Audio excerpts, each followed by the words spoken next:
दोस्तों नमस्कार। ये है AB क्लासपुर यूट्यूब चैनल, जिस पर आज अपनी इस प्रैक्टिस सेट जो इतिहास की है 21वां प्रैक्टिस सेट है, इसको हल करना है। और इससे पहले एक विनम्र निवेदन है कि हमारे यूट्यूब चैनल AB क्लासपुर को अवश्य सब्सक्राइब करें, बेल आइकन को दबाएं और ऑल नोटिफिकेशन पर भी क्लिक करें, जिससे आने वाली सारी वीडियोज़ आप तक पहुंच सकें। तो आइए अपनी इस प्रैक्टिस शीट को शुरू करते हैं, जिसका पहला प्रश्न ये स्क्रीन पर रहा। प्रश्न है, किसके नेतृत्व में ASI द्वारा जो है भारत में सर्वप्रथम उत्खनन कार्य प्रारंभ किया जाता है। यानी प्रश्न है आपका कि ASI द्वारा किसके नेतृत्व में जो है सबसे पहले भारत में खुदाई का काम किया जाता है। ऑप्शन नंबर ए है जॉन मार्शल हैं, बी नंबर अलेक्जेंडर कनिंघम है और सी नंबर है मार्टिमर व्हीलर हैं या HD संकालिया हैं। तो इस प्रश्न का उत्तर सही जो होगा वो ऑप्शन नंबर बी सही हो जाएगा। यानी ऑप्शन नंबर बी जो है अलेक्जेंडर कनिंघम द्वारा जो है सर्वप्रथम खुदाई का कार्य जो है प्रारंभ किया जाता है भारत में। मित्रों, भारतीय जो पुरातत्व सर्वेक्षण जो है सांस्कृतिक विरासतों के पुरातत्वीय अनुसंधान और संरक्षण के लिए संगठन है। क्या है? ASI जो है पुरातत्वीय अनुसंधान और सांस्कृतिक विरासतों के लिए एक संगठन है, जिसका जो प्रमुख राष्ट्रीय महत्व के प्राचीन स्मारकों और पुरातत्वीय स्थलों और अवशेषों का रख रखाव करना है। इसकी स्थापना आप जानते होंगे कि 1861 में की जाती है और जिसका जो मुख्यालय है वो नई दिल्ली में है। दोस्तों, एक इसमें जो है सिंधु सभ्यता का सर्वप्रथम जो उत्खनन कार्य है मार्शल ने करवाया था, लेकिन जो है राजस्थान जो एक आयोग है उसने जो है इस प्रश्न का उत्तर जो है ऑप्शन नंबर ए को माना है, लेकिन सही आंसर आपका जो है ऑप्शन नंबर बी होगा। दूसरे प्रश्न को देखते हैं। उपलब्ध प्रमाणों के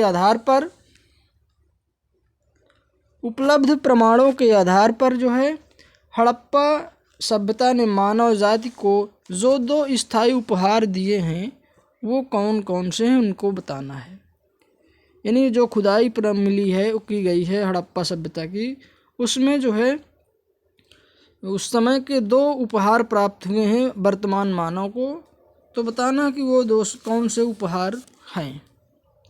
क्या गेहूं और कपास की खेती के उपहार हैं, या गणित और दशमलव प्रणाली, या सी नंबर ताम्र और कांस्य आगलन प्रौद्योगिकी, या जो डी नंबर है सोखते और मिट्टी के पाइप बनाना।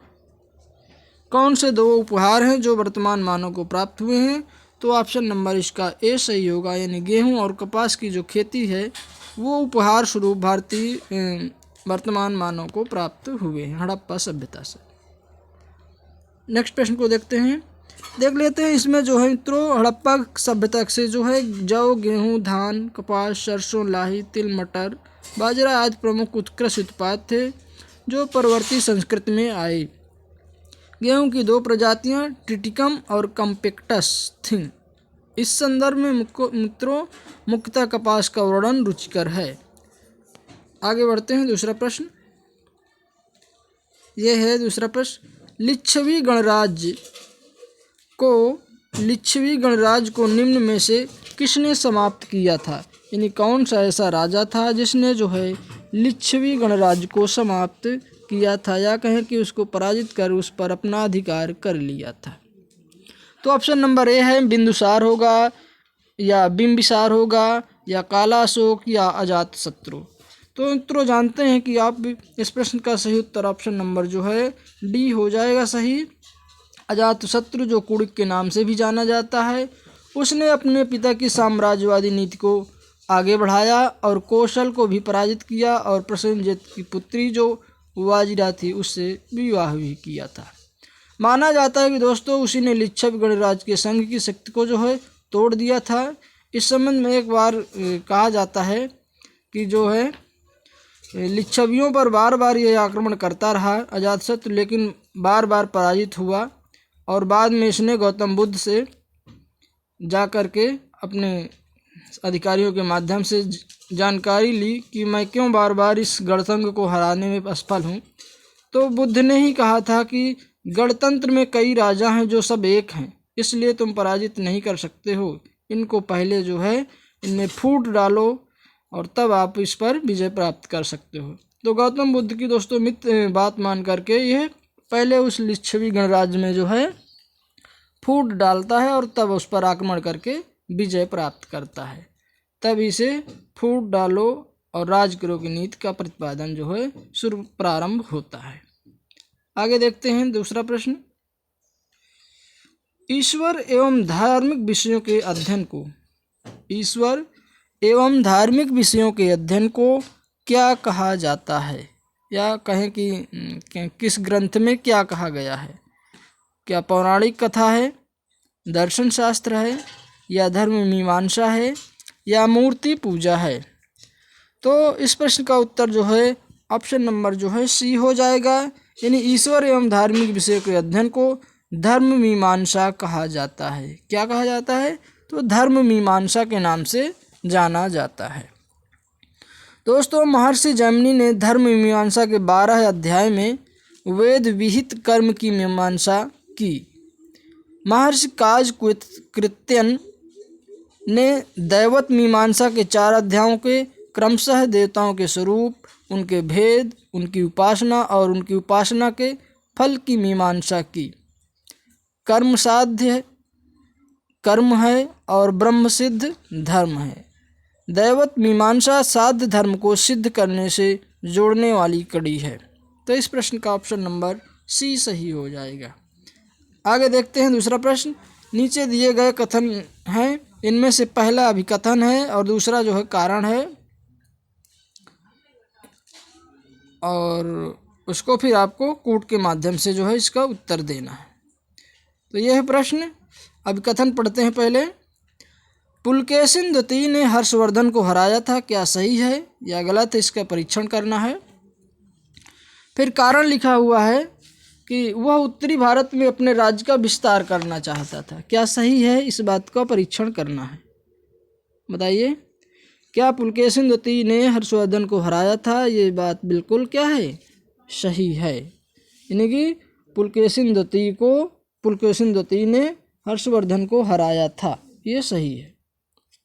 और दूसरा जो कारण दिया गया है, यह उत्तरी भारत में अपने राज्य का विस्तार करना चाहता था, तो ये ऑप्शन जो है गलत है। यानी कि प्रश्न इस ऑप्शन का जो सही होगा, इस प्रश्न का ऑप्शन वो ए सही हो जाएगा, यानी ए सही है, लेकिन जो आर लिखा हुआ है वो गलत है। यानी पुलकेशिन द्वितीय ने हर्षवर्धन को हराया था, बिल्कुल सही है, लेकिन वो उत्तरी भारत में अपना राज्य स्थापित करना चाहता था, यह आप जो तर्क दिया गया है यह गलत है। मित्रों, इस तथ्य का वर्णन जो है रविकीर्त, यानी कि जो पुलकेशिन ने हराया था, इस बात का वर्णन करने वाला जो रविकीर्त है, उसने अपने अभिलेख में 634 में किया था। आगे देखते हैं दूसरा प्रश्न। ये है, निम्नलिखित में दिल्ली के किस सुल्तान ने अपने शाही पुस्तकालय में खगोल शास्त्र और कुतुबनुमा पर अनेक किताबें इकट्ठी की थी, और जो चाहता था कि उनका उपयोग जो भी इच्छुक हो वो सभी कर सकते हैं। तो कौन सा था सुल्तान जो था दिल्ली सल्तनत में एक पुस्तकालय बनवाया था और वहाँ पर बहुत ढेर सारी किताबों का संकलन किया था, ताकि जिसकी जो इच्छा हो वो यहाँ आकर के ज्ञान अर्जित कर सके या पढ़ सके। तो इस बात को किस सुल्तान से संबंध है बताना है। क्या इल्तुतमिश से संबंध है, या बलबन से, या फिरोज तुगलक से, या सिकंदर लोदी से? इस प्रश्न का सही उत्तर ऑप्शन नंबर जो है सी हो जाएगा। यानी फिरोज तुगलक ने एक शाही पुस्तकालय बनवाकर कुतुबनुमा और खगोल शास्त्र पर अनेक किताबें इकट्ठी की थी, और जिसकी जो इच्छा होती थी वो वहाँ आकर वो पढ़ सकता था। मित्रों, तुगलक वंश का एक शासक था जो फिरोज तुगलक था, उसी ने ये खगोल शास्त्र, दर्शन, कुतुबनुमा की संबंधित किताबों का संकलन किया था। जो सभी के लिए सर्वसुलभ थी, यानी कोई भी व्यक्ति आकर यहाँ इनको पढ़ सकता था। इसी के समय संस्कृत से फारसी में अनुवादित सबसे महत्वपूर्ण ग्रंथ दलायल ए फिरोज शाही भी है। फारसी भाषा में इसका अनुवाद अजीजुद्दीन किरमानी नामक विद्वान ने किया था। दूसरा प्रश्न देखते हैं, इल्तुतमिश के कुलीन वर्ग में ताजिक निम्नलिखित में से किस श्रेणी के लोग थे? जो इल्तुतमिश के कुलीन वर्ग बनाया था उसमें तो ताजिक कौन से लोग थे? क्या तुर्की गुलाम अधिकारी होते थे, या उच्च वंशीय गैर तुर्की विदेशी होते थे, या भारतीय मुसलमान, या इल्तुतमिश के शमसी गुलाम? तो इस प्रश्न का ऑप्शन नंबर बी सही हो जाएगा उत्तर, यानी उच्च वंशीय जो लोग थे वो गैर तुर्की विदेशी जाति के थे। मित्रों, अमीर इल्तुतमिश ने अपने अमीरों के प्रभाव से मुक्ति पाने के लिए अपने प्रशासनिक कार्यों में सहायता करने के लिए दो नवीन शासक वर्ग स्थापित किया था, ताजिक और तुर्क गुलाम। इसमें ताजिक तथा उच्च वंशीय गैर तुर्की विदेशी थे। ये लोग जो है सुरक्षा और जीविका की खोज में भारत आए थे और इल्तुतमिश ने के प्रधानमंत्री निजामुल मुल्क जुनैदी और इसामी के पूर्वज ताजिक वर्ग में ही शामिल थे। दूसरा प्रश्न देखते हैं, ये है दूसरा प्रश्न, निम्नलिखित किस शासक ने इलाही प्रकार की मुद्राओं का प्रचलन किया था, यानी इलाही प्रकार के सिक्के चलाए थे? तो क्या शेरशाह सूरी होगा, या हुमायूं, या अकबर, या बाबर होगा? तो इस प्रश्न का सही उत्तर आपने दे दिया होगा। जो सही उत्तर होगा ऑप्शन नंबर जो है सी हो जाएगा, यानी कि इलाही प्रकार के सिक्कों का जो प्रचलन है वो मुग़ल बादशाह अकबर ने करवाया था ना। तो इस प्रश्न का ऑप्शन नंबर जो है सी सही हो जाएगा। देखिए, मुग़ल मुद्रा व्यवस्था को जो सुव्यवस्थित रूप से प्रदान करने का श्रेय है दोस्तों वो अकबर को जाता है। आईने अकबरी में अबुल फजल ने विवरण दिया है कि अकबर ने 26 सोने के और 9 चांदी के तथा 4 प्रकार के तांबे के सिक्के चलवाए थे। अकबर द्वारा जो जारी सोने के सिक्के हैं उनमें से मुहर है, जैसे संसब है, इलाही है, और रहस भी एक सिक्का था, गोल और चौकोर था, दोनों प्रकार का था। आत्माह भी एक 25 तोले का सिक्का था, बिनसात था, चगुल था और लाल जलाली था। ये अकबर द्वारा सिक्के चलाए गए थे। ठीक है, आगे देखते हैं दूसरा प्रश्न, निम्नलिखित इतिवृत्तों में किस एक में सुबुक्तगीन से अकबर के शासनकाल के 40वें वर्ष तक का इतिहास है? यानी कौन सी ऐसी पुस्तक है जो यह बताती है कि अकबर के 40वें वर्ष तक का शासनकाल इसमें लिखा है? क्या मुंतखब उत-तवारीख है, या तबकात अकबरी है, या आईन अकबरी है, या नफ़े मासिर है? तो इस प्रश्न का उत्तर आपका सही होगा ऑप्शन नंबर ए, यानी मुंतखब उत-तवारीख में जो है अकबर के प्रारंभिक 40 वर्षों के शासनकाल की जानकारी मिलती है। मुंतखब उत-तवारीख जो पुस्तक है बदायूनी द्वारा लिखी गई है। बदायूनी अकबर का समकालीन विद्वान था लेकिन उसका विरोधी था। इस पुस्तक के जो है 3 भाग हैं। पहले चरण में जो है दिल्ली के सुल्तानों को उल्लेख है, दूसरे चरण में बाबर और हुमायूं के काल का वर्णन है, तथा दूसरे भाग में ही 1596 से तक ईस्वी से अकबर के शासनकाल का उल्लेख मिलता है। मुंतखब उत-तवारीख जो है तीसरे भाग में मुसलमानों और संतों का विवरण भी देता है। दोस्तों याद रखें कि इसी बदायूनी ने जो है अकबर की सेवा में रहकर महाभारत और रामायण का फारसी में अनुवाद किया था। तो ये जो है मुंतखब उत-तवारीख 3 भागों में बटी है। ठीक है, और अकबर बदायूनी जो था, बदायूनी ने लिखा इसको, बदायूनी इसका विरोधी था। किसका? तो अकबर का। नेक्स्ट देख लेते हैं प्रश्न, वह वाद विवाद प्रश्न है, वह वाद विवाद तथा शास्त्रार्थ में गहरी दिलचस्पी रखता था। तो कौन था? और जब श्रीनाथ ने उसके राजकवि डिंडिमा को एक शास्त्रार्थ में परास्त कर दिया तो उसने उसे श्रीनाथ को यानी कि कवि सार्वभौम की उपाधि से सम्मानित किया और उसे सोने के सिक्के से नहलाया यानी कनकाभिषेक किया। विजयनगर के उस शासक को जानना है कि कौन सा ऐसा शासक था जिसने जो है कवि सार्वभौम की उपाधि दी थी और उसे सोने के सिक्कों से उसे नहलाया था, या कह सकते हैं कि कनकाभिषेक किया था। तो ये बताना है। इस प्रश्न का सही उत्तर क्या होगा? हरिहर द्वितीय लिखा हुआ है option number A. B number है देवराय द्वितीय, सी नंबर है मल्लिकार्जुन राय और डी नंबर है विरूपाक्षराय द्वितीय। तो दोस्तों इस प्रश्न का सही उत्तर ऑप्शन नंबर जो है बी हो जाएगा, यानी देवराय द्वितीय ने ऐसा किया था। देवराय द्वितीय जो था संगम वंश यानी विजयनगर के संगम वंश का जो एक शासक था, महान था शासक, इसे गजबेटकर इम्मादी देवराय या प्रौढ़ देवराय तथा पौराणिक आख्यानों में इसे इंद्र का अवतार भी माना गया है। यह विद्या और विद्वानों दोनों का संरक्षक था। वह स्वयं संस्कृत का एक प्रकांड विद्वान था।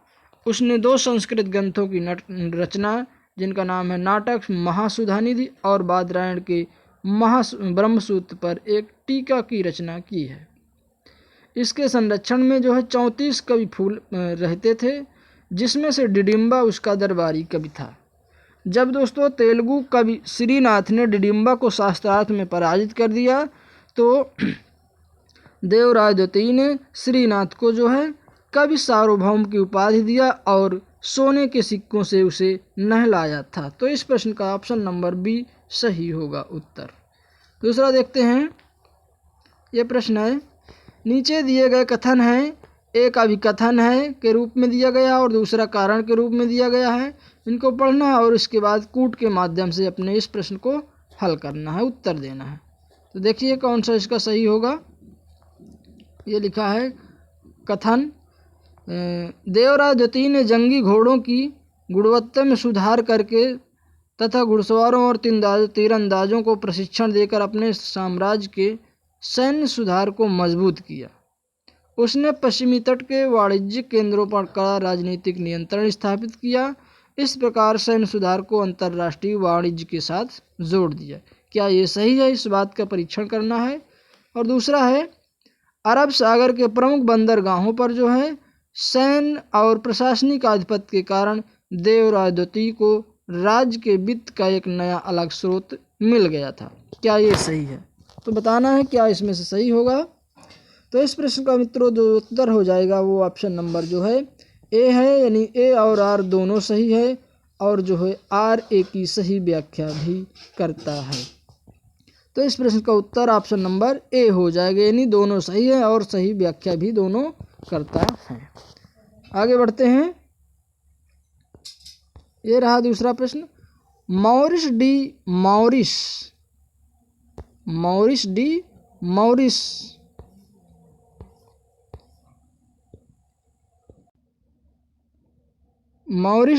के अनुसार 19वीं सदी में भारत का निरौद्योगीकरण एक मिथक है, क्योंकि यानी प्रश्न है, मॉरिस डी मॉरिस के अनुसार जो है 19वीं सदी में भारत का निरौद्योगीकरण एक मिथक है, क्योंकि इसका जवाब देना है क्योंकि का। क्या सही होगा?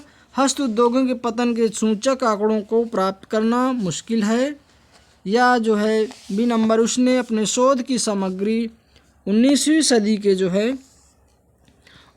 सदी के शताब्दी के आरंभिक संस्मरणों से प्राप्त की, जिस समय हस्तशिल्प फल फूल रहा था। क्या ये?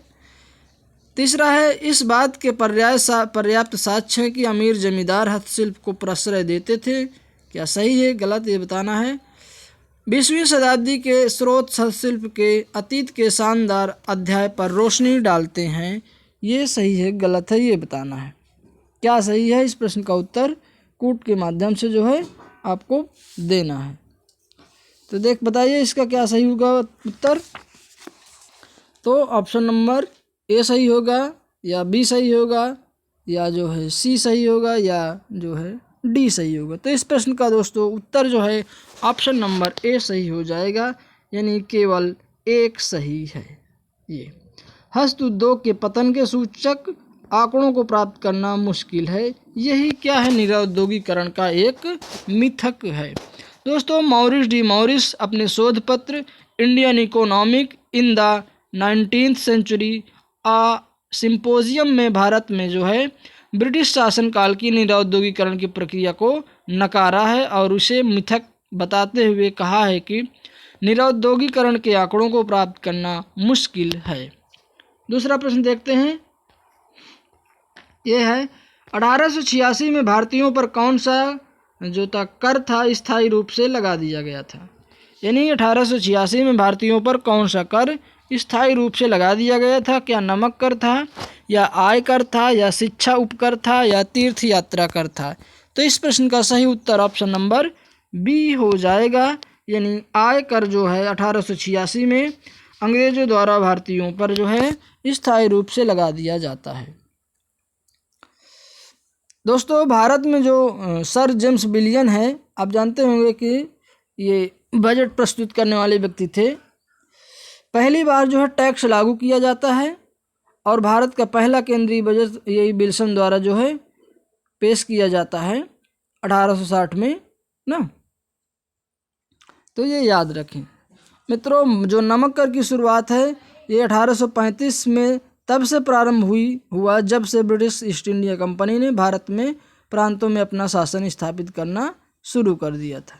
तो ये नमक की बात है कि 1835 से नमक कर शुरू हो गया था और जो है आपका आय कर से जो है स्थायी बना दिया गया था वो 1886 में बनाया गया था।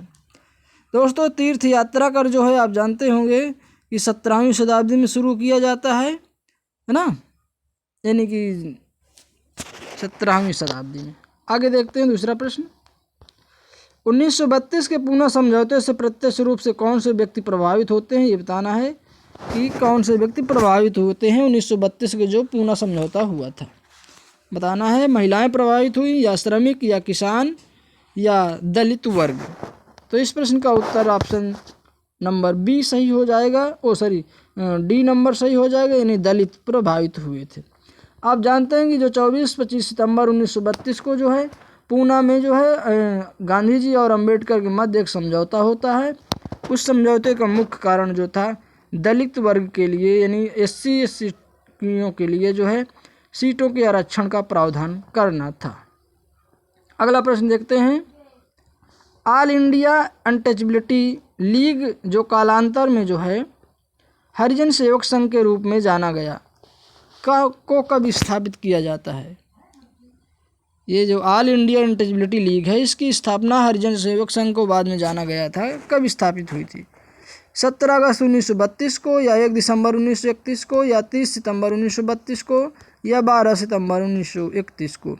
तो इस प्रश्न का सही उत्तर ऑप्शन नंबर जो है सी हो जाएगा, यानी 30 सितंबर 1932 को जो है इसको स्थापित किया जाता है।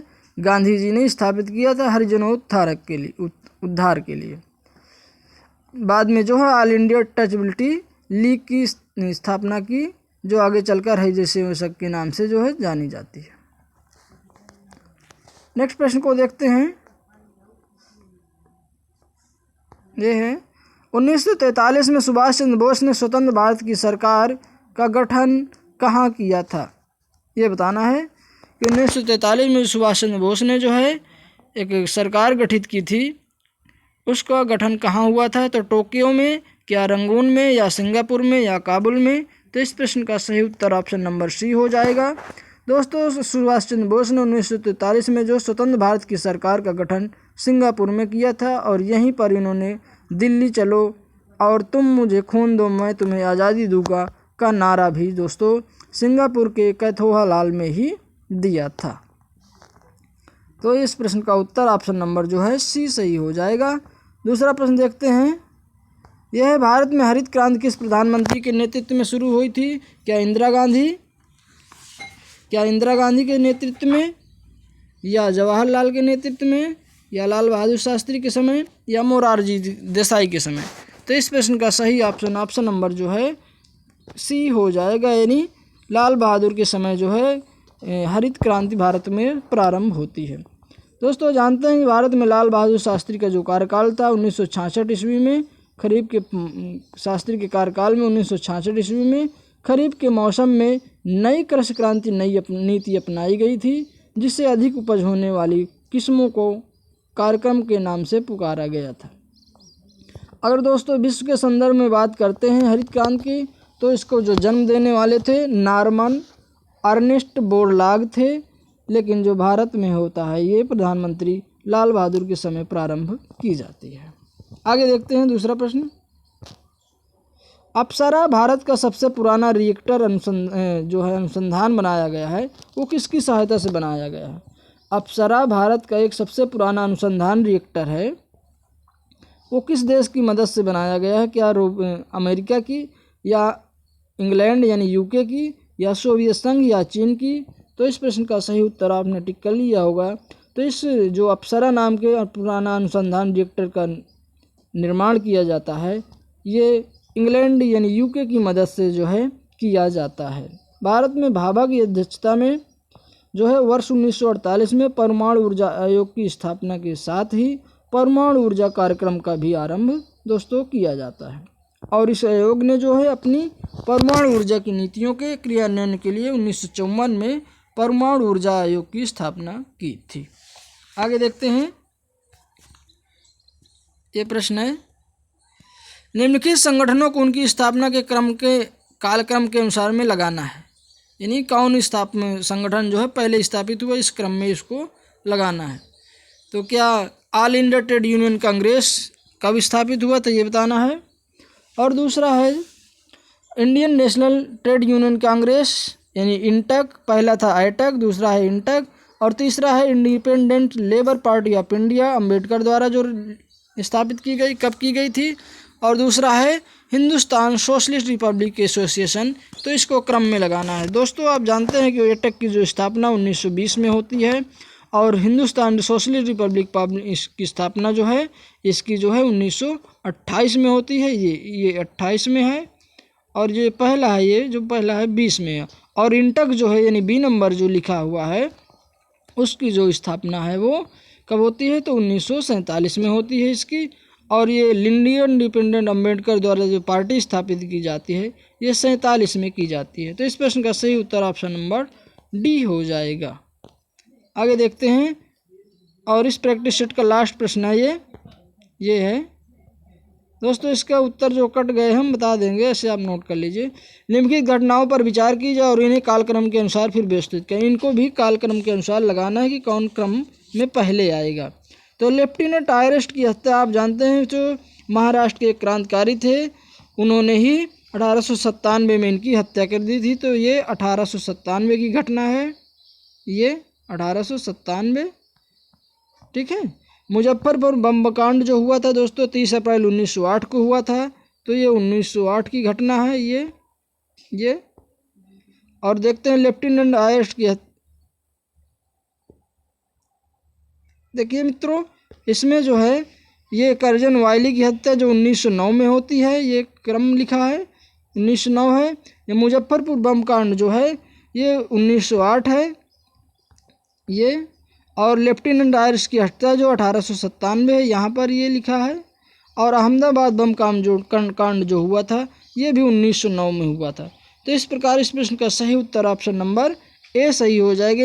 इस क्रम में हम इसको मिलाएंगे तो हमारा ए सही ऑप्शन कूट के माध्यम में आएगा। तो इसको नोट कर ले, कर्जन वाली 1909, मुजफ्फरपुर बम कांड जो 1908, और जो है अहमदाबाद कांड 1909 में हुआ था, तथा लेफ्टिनेंट आयरेस्ट की हत्या 1897 में हुई थी। दोस्तों हमारा वीडियो यहीं पर समाप्त होता है, ये क्लास प्रैक्टिस सेट की।